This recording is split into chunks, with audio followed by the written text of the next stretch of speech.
Welcome to another unboxing video from theplayersaid.com. My name is Grant. Today I am unboxing, because I'm getting ready to play it, a deluxe edition, kind of a second edition of Cruel Necessity, the English Civil Wars of 1640 to 1653. Beautiful art, by the way. This is published by Worthington Publishing. This is I think the third or fourth now deluxe edition States of Siege series game that they've done. They've done Soviet Dawn, Malta Besieged, Levy en Masse. I think they've done at least one other, but I can't remember. Keep Up the Fire. And this game is designed by John Welch. So I think John Welch did 3 States of Siege games. Cruel Necessity, Keep Up the Fire, and I'm trying to think if the third one was We Must Go Tell the Emperor. I've never played that one. But anyway, this is a new deluxe edition of that from Worthington. This just came out maybe, I think we got it about 3 or 4 weeks ago. I'm just now getting around to unboxing it. But it's their deluxeified treatment of these States of Siege series games. And they come in a really nice box, updated art, updated cards. And this one has some fairly significant, I don't want to say significant, but some important changes to the general rules. I think John mentioned that those changes will make the game a bit easier to win. I think many people, including Alexander, have said that this one is extremely challenging, but I think some of the rule changes will help with some of that.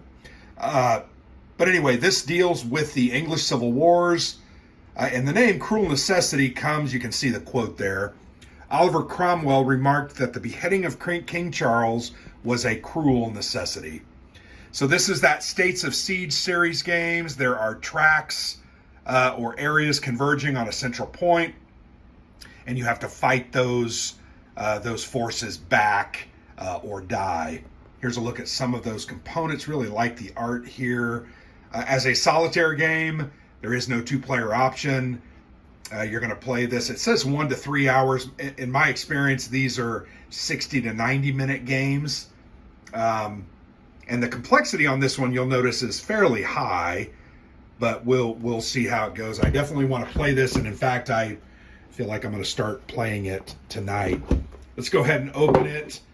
Once again, really sturdy box. Everything looks great. Here is the rule book. It is glossy, very thick paper. This is going to last a while. It has 26 pages, of which some of those are various optional rules. Here's some optional rules that are included, different setup options. But I feel like the rule books in these States of Siege series games, particularly the ones done by Worthington as the deluxe, are very good, have great pictures, examples of battles and play, as well as explanations of what you're doing. Yeah, it looks really good. The zeal is a big concept in this game. Feel like that's very cool. Politics is very important. Religion is very important in this one. This one really has a lot of the elements. I feel like this one is more of a war game than some of the others, but maybe someone else who has a little more experience with it can tell me about that. The game uses cards. Here you see an example of an event card and an achievement card. Those event cards is how you're going to know what the enemy does, whether they advance or they move or they fight, whether various tracks go up.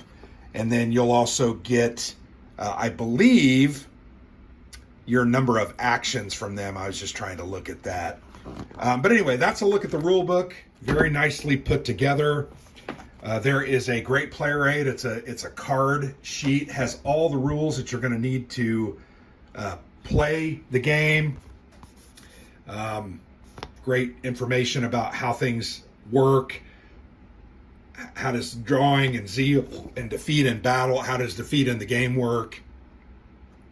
Lots of different information about what you are supposed to be doing. Shows the list of the different actions that players can take.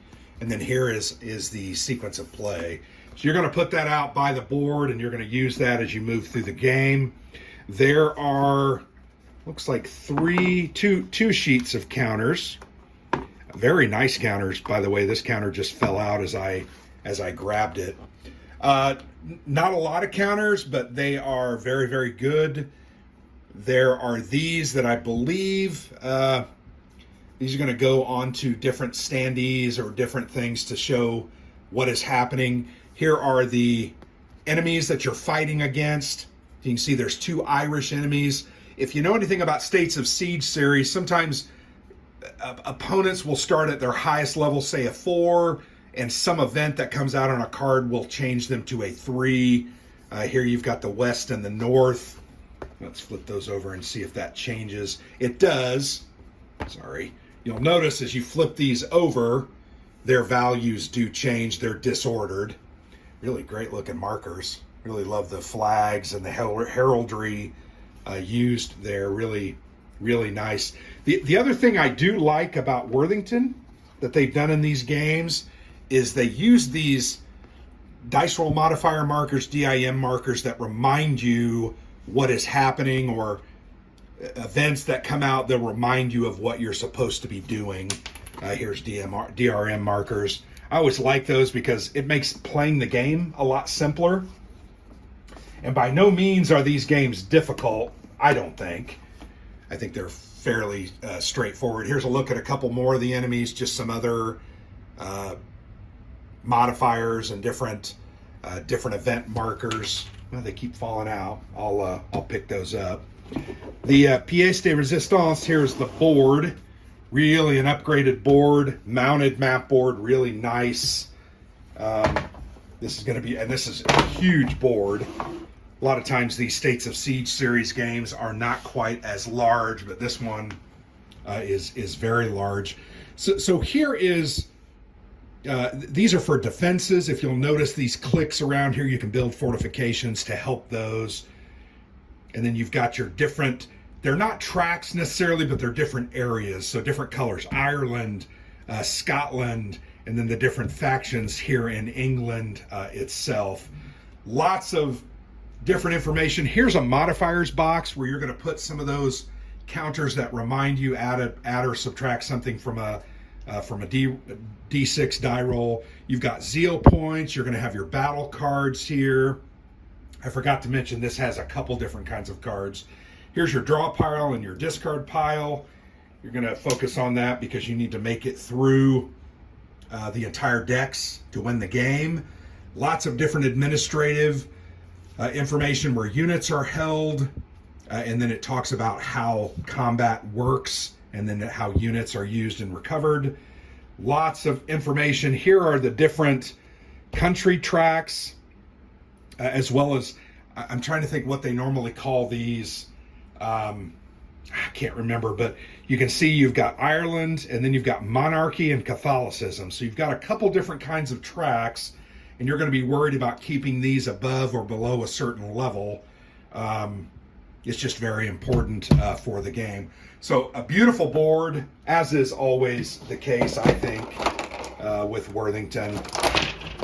Here I wanted to show you, they have this little insert. So this is a built-in game tray, right? And you're going to keep the different units and counters, your dice, your different cards in these component areas, and it's going to keep it nice and organized for you. So in those, you can see you get 2 6-siders, a red and a blue. Very nice. Let's go ahead and look at the game cards, and I didn't open these beforehand. Ooh, that tore open really quickly, really easily. Very nice backs to these cards. So remember I said there were a couple different kinds of cards. So these are battle events. We'll look at those in just a second. These are the actual cards that are going to move you along in the game. You can see they're numbered in the upper left. But lots of information is included. You're going to draw one of these. You're going to do the different events that it says. And then you're going to take your actions after that. You can see pretty basic information, but it tells you who's attacking, who's moving, who's sieging, when unrest happens or revolts are going on, different things that are going to happen when different tracks move up and down, Puritanism, Parliamentism, Monarchy, Ireland track, those are going to move up. There you go. And you can see the colors are kind of different. These are like the first era. These are the second era. And once again, you've got to make it through almost all of these cards in order to win the game. Here's a look at some of these battle events. They just give different effects, during the different steps of battle. So kind of cool. Really looking forward to seeing how these work. I think this one really has a lot of different elements that have not necessarily been included in other States of Siege series games since. These are more, I think these are one of the different ages as well. You can see and then there's some optional rules, like I mentioned, where you're going to put certain cards in. And then you have victory checks depending on how or what scenario, the length of the game that you are playing. So yeah, very cool. Very much looking forward to diving into that. But there you have a look at it. So this is Cruel Necessity, and this is the deluxeified version. So you're getting a good look at it here, but this just came out. It was off a successful Kickstarter last year. Great production value from Worthington, and I absolutely love the States of Siege series. It's just a very good solitaire series that most of them are very hard to win. This one is supposedly one of the hardest, but there are ones I've only won 2 or 3 times, and I played them 15 times. There are others. Soviet Dawn is an example. I figured that one out, and man, I seem to win about every other game. So I've won that more than many of the others. Mound Builders is one of my favorites. So there's a ton of these. I think there are 40 of them. But I'm definitely looking forward to Cruel Necessity, the second edition. Hope you enjoyed the video, and look for a playthrough and a review video sometime in the future. Thanks for watching. I've been Grant for the Player's Aid.